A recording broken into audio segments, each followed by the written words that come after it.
सिन्दूरारुणव्ययनां माणिक्यमौलिस्फुरत् तारानायक शेखरां स्मितमुखीम् आपीनवक्षोरुहां पाणिभ्यामलिपूर्णरत्नचषकं रक्तोत्पलं बिभ्रतीं सौम्यां रत्नघटस्थरक्तचरणां ध्यायेत् परामम्बिकाम्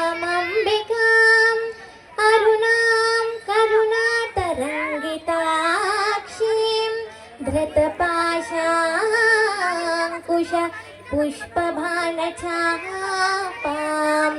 अनिमानिभिरावृतां मयूर्कैः रहमित्येव विभावये भवानीं ध्यायेत् पद्मासनस्थान् विकसितवदनान् पद्मपत्रायताक्षीं हेमाम्बां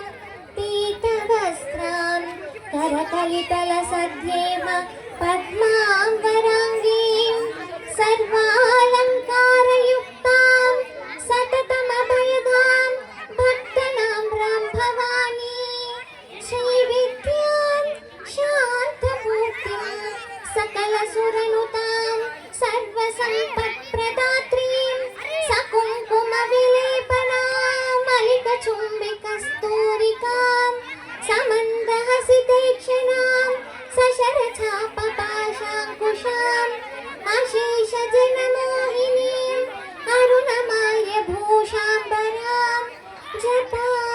कुसुमभासुरा